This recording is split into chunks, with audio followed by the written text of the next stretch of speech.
very comfortable in the back of the truck. Just got the Doonas, brought 2 this time, and an electric blanket to plug into the battery, but it seems to have, I have to look at it, it works most of the night, but in the early morning it seemed to stop, which was good because it was a bit hot, even on, I think I had it on 1 or 2. But it shouldn't have stopped. So I have to look at that. Yeah, but I sleep in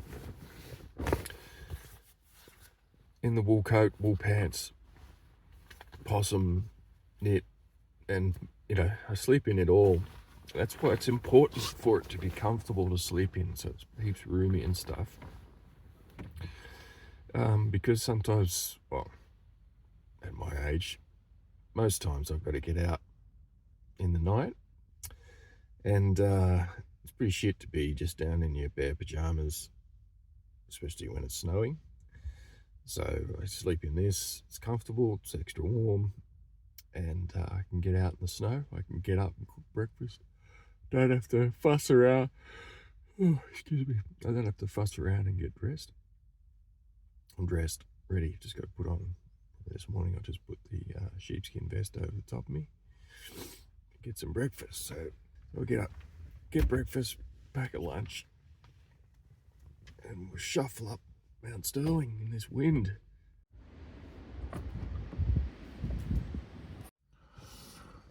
Oh, it's pretty cold once you get out of bed and out in the wind. The wind is so cold.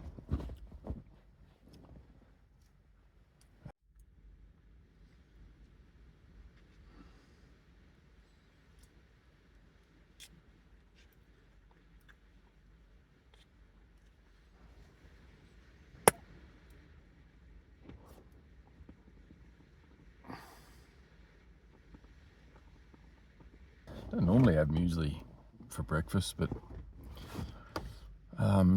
there's no shelter handy for me to cook up. What I'd prefer to have is a more high energy breakfast. But I'll pack that high energy food for lunch. Just got some toasted muesli and fruit and honey. It's quick and easy. And get it going. I've come up Mount Stirling, which is a mountain next to Mount Buller, which is a resort mountain, a ski resort mountain.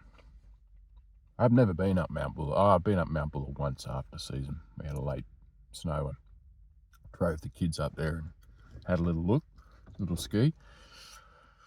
But, for $200 a day, lift tickets plus, get this, $134 just to come in. Now, if you're not from Australia, $134, like the minimum wage, say for a labourer, if that's going to be your comparison point, is about $30 an hour, or for a sewer, $24 an hour. And a good meal, like a good substantial meal at a takeaway or anything, would be about that. So we're talking 5 times, more than 5 times the hourly rate. So you got to work a day just to be able to come into this mountain, which has a toilet and has a cafe, which then charges you a lot of money for food there, like more than normal. Toboggan slopes, they've got fireplaces, some firewood, so they're making an effort, but it's not $134 worth. And this is just for backcountry skiers to go up and camp.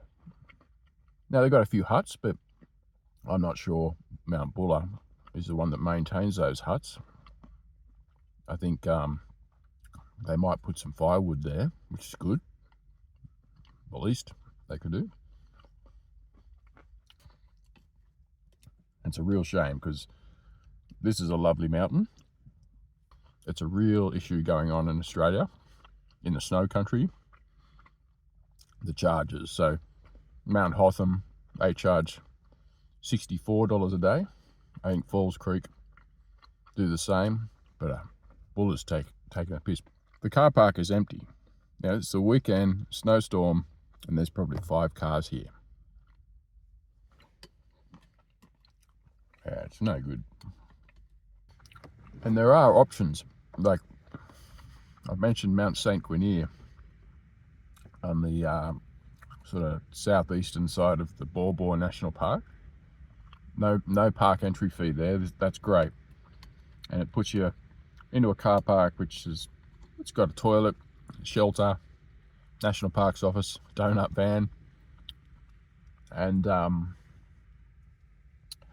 beautiful cross country skiing up on Baw Baw Plateau. But outside St. Guinier, there are roads, but they're not maintained. You know, trees fall over it. They're not cleared. So practically speaking, the access for average people is really funneled down into the resorts. And I think that's a problem for us culturally in the subculture of alpine leisure, let's say. Because everything's funneling into the resorts, you've already got economic selection, those who can afford it, or those like me who can't afford it but pay it anyway. Okay, so you've got those who can afford it, and they go into a resort setting where it's all kind of rah-rah, like music playing, bars, mulled wine, beers. You know that if you've ever been into a ski resort, you know the picture. Like a lot of fun in your 20s, and maybe those who hold on to that idea of fun for most of their lives. But pretty confronting. When I put that article out, I got a lot of responses from people who don't go to ski resorts because they're literally offended by it. I'm offended by it too. Australian alpine country is, as far as I can tell, very unique in the world, right? I've been to quite a few places, and a lot of those, they're beautiful, don't get me wrong, they're very beautiful. The conifers, the big pine forests, and big steep mountains and snow and things like that. But here we've got the eucalypts, the wattle, acacias, wattles, etc., tree ferns, and then the wildlife, you know, wombats, wallabies, kangaroos even, and you often see them. I mean, there was a platypus scene recorded up on Mount Hotham in the resort, looking for a beer probably. A platypus. Who's ever heard of that? Anyway, so when you get into a place like, say, the Baw Baw Plateau, it's silent, and you can hear the currawongs, the creeks, sometimes see a wallaby or two, and that unique look of snow gums, and here at Mount Stirling, mountain ash. But if you're getting funneled into a kind of party vibe tourist arrangement, you get distracted away from noticing it. And so that impacts our alpine culture. Like,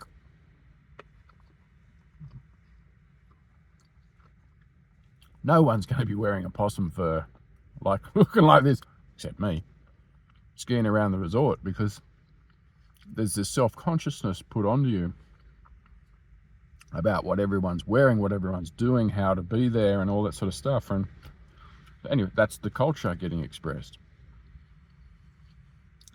And because the access to other areas in the mountains is either restricted or practically difficult, where I'm thinking is where I'm at, which is ski touring. Just people who hike up into the mountains, and they're a pretty small subgroup in the Australian alpine culture. Very small. And yet they have a very long history, like the longest history, I'd say, in Australian ski culture. But you know, like Stirling charging $137 a day, a few huts which are not really, they're day shelters really. You can sleep in them, but they're just pretty cruddy. Compare that to, say, New Zealand, and they have incredible huts in their, you know, everywhere in their high country. So Australian huts have been let go badly. They're originally droving huts, like for cattle and whatnot. Originally, most of them were originally that. And the bushfires come through and knock them out, and parks may or may not have money to repair, or volunteers will come in, etc., etc. Anyway, there's a few huts, but they're not resilient. They're not comfortable enough to use to sleep in, really. Some are, but most aren't. And it seems to me that there is quite a big missed opportunity for people to get up and appreciate the alpine country in winter. Yeah, but the ski touring, or what Australians generally call cross-country skiing, that's the one I'm talking about, is the hut-to-hut undulating terrain, not necessarily looking for big steep runs, things like that. That seems to be a culture more appreciative to the vast areas that are there but not really accessible. The more radical part of that article is the driving. So recently, Snowy Mountains Hydro, it's a hydroelectric scheme that was massive investment in Australia in the 1950s.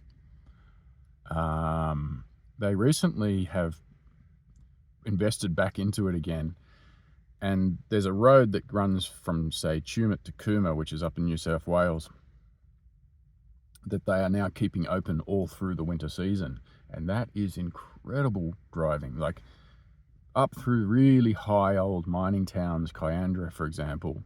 It's Mount Stirling's nearby, and just, it's that undulating, rolling plains, beautiful scenery. And from there are different roads that, if they were open as well, more of that beautiful scenery. So I'm thinking about families who like to go out tobogganing, and they are many. Young families right through to, anyway, anyone who's driving a car can very much appreciate from the road these undulating, beautiful scenes that are unique to Australian alpine country. And in that proposal, I'm saying that more tunnelling, more bridges so wildlife can safely move across, shelters for fire, etc., etc., and more efficient travel, safer travel through some of the more steeper terrain. And we just, interestingly, Australia, even with that Snowy Mountains hydro scheme, they didn't invest in these tunnelling systems that we see, say, places like Japan. And they built, you know, temporary villages that are holding on still, intended to be temporary for the mines, for the hydro, and they're still holding on. But, you know, they could do better if there was this sort of year-round touring, drive touring through the place.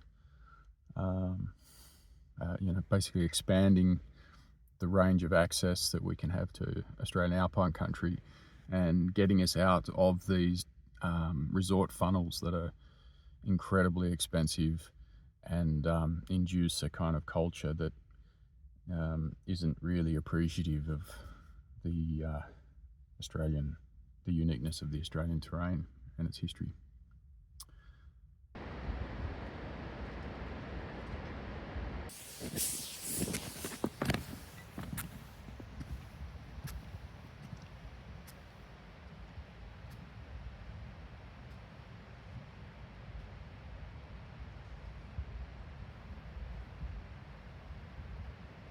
I've set off a little overdressed, I think. I got the possum, the wool coat, possum knit, sweater, and the hemp underlayer, and then just the wool pants. You can hear the wind howling, and that's why I'm overdressed, because when I get up to the ridge, it's going to be out in it. So I've got a canvas poncho packed. Probably should have packed my waxed canvas pants, but anyway, I'm only out for a day trip. These are one of these challenging situations where you definitely don't want to allow the sweat to build up. So better to be on the cooler side, because if you do allow yourself to build up sweat and that wind starts to chill and hit it, yeah, it's going to be an uncomfortable time. I'll stop just up here and knock off the possum cloak. Makes for a bit of a loaded pack. I've got the backsack, and the bum bag. It's a nice combo. And the way I pack my bum bag and backsack is the bum bag has the poncho in it, or things that I don't normally need to get too much, and they just create a nice even bulk in the bum bag. And then the backsack has all the stuff that I get to lots, so that I can just quickly unhook it from my shoulders, rummage around, good to go.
Right, the possum cloak's off,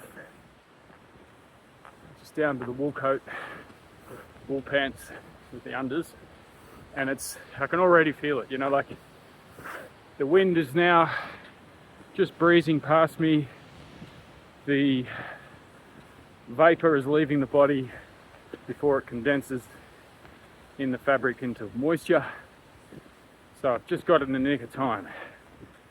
There will be a small worry on how much sweat builds up with this backsack, so I'll keep that in mind.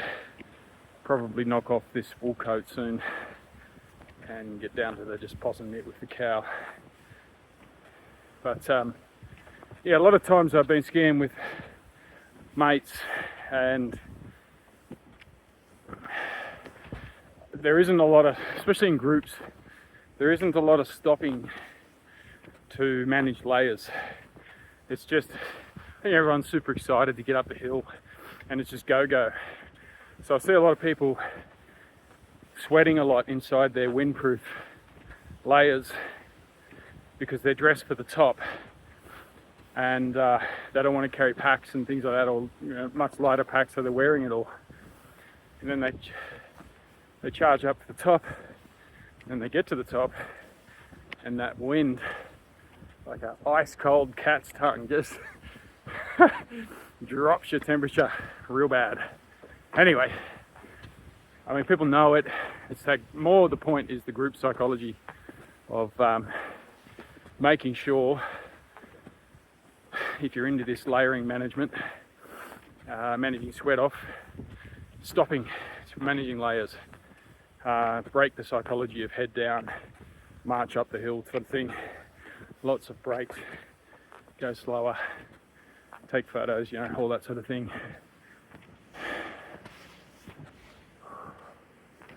just, yeah, admire. So another note about the psychology of it. So Mount Stirling, like a lot of mountains, a lot of areas that are put aside for primarily ski touring,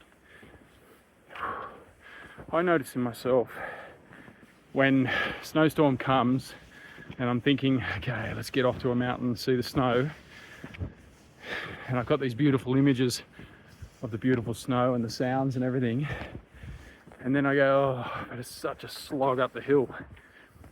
And I try to shake that out of myself, because what is that?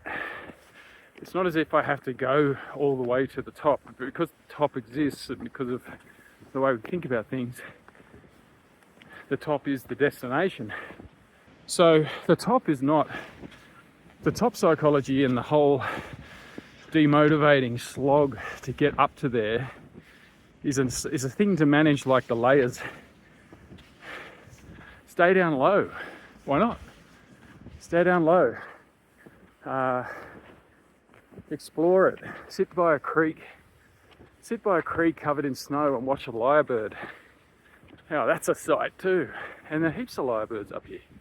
Heaps of them. I mean, saying that, I am slogging to the top. Well, who knows, remains to be seen if I get that far. But anyway, this is just a comment about the psychology of that kind of summiting, getting to the top, a destination, and versus working out ways to enjoy the journey more. Like, it's beautiful here. You can hear the wind roaring up over the top. We're getting little needles of snow down from that over a really nice cover. And we're sheltered from the wind. Like, absolutely sheltered from it.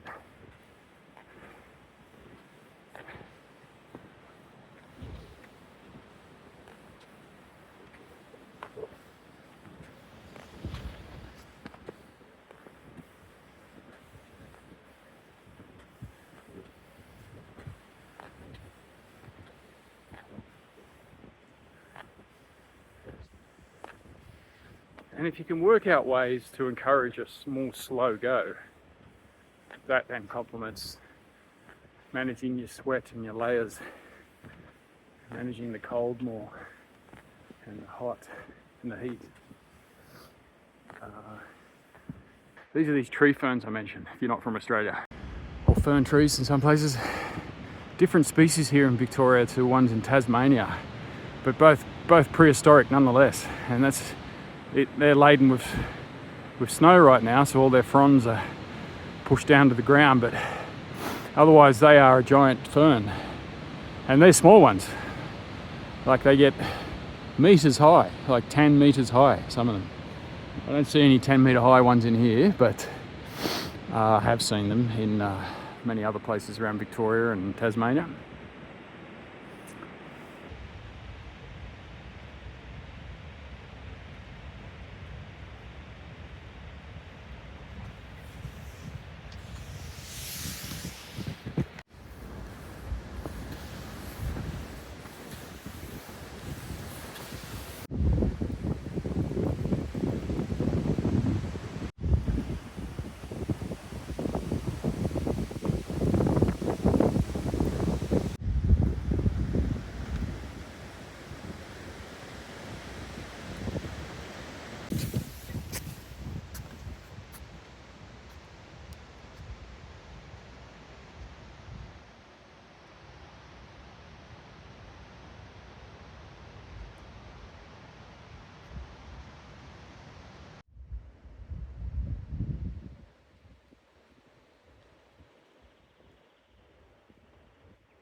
It's so lovely. Like, I don't know if that captures it, but I've come up a little trail that's on the northeast side of the mountain, and it's just beautiful and calm. Birds are hanging out here with me. They're out of the wind, and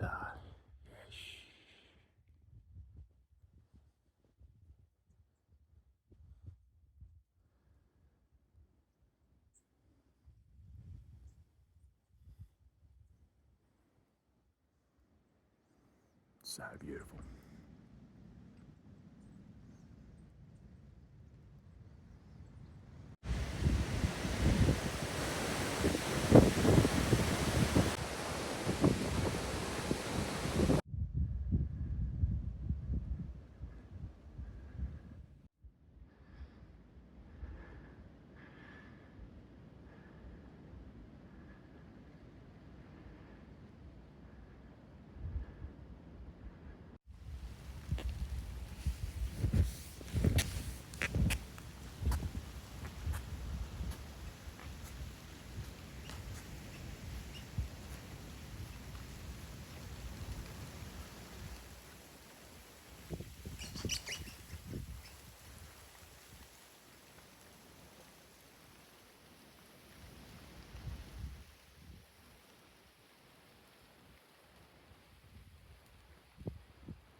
Now, this is the last hut before the summit.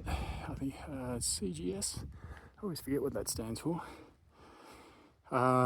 It's tucked away nicely from any southerly and southwesterly winds.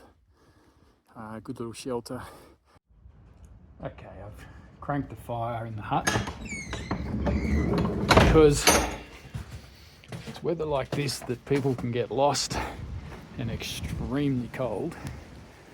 And if they can make it to this hut and that fire's already warm, that can make a big difference. Anyway, as you can see the wind howling. I don't know, can you see it? But the summit is up to the right. And I'm not going for that. I'm going to go cut straight across on that road and try and get into a sheltered bowl. And I'm not going to spend too much time out in it because that's pretty chilly. That's pretty strong, pretty cold.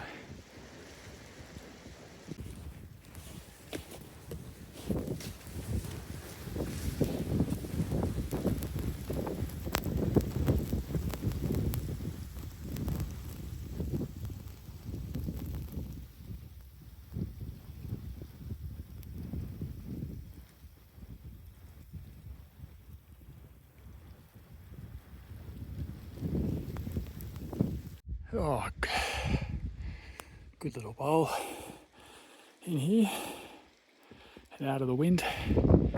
I don't know if you can see, but this bowl here is Stanley's down from Mount Stirling, and yeah, it's lovely snow at the moment.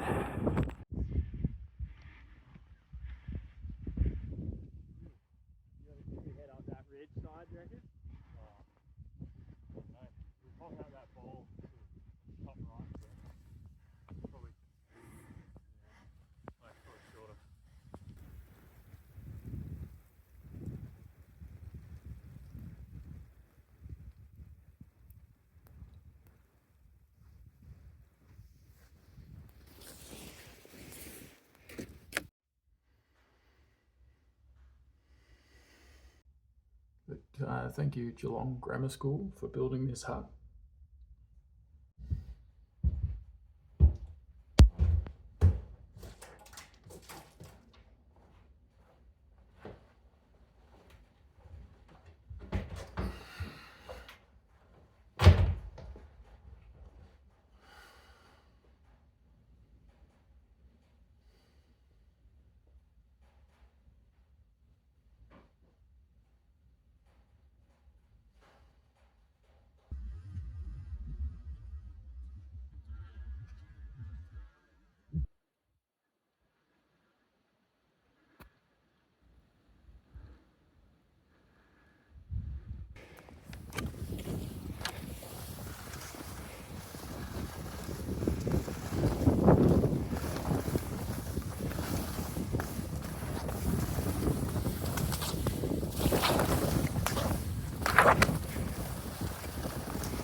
This right ski is balling up with snow. We brought some wax up.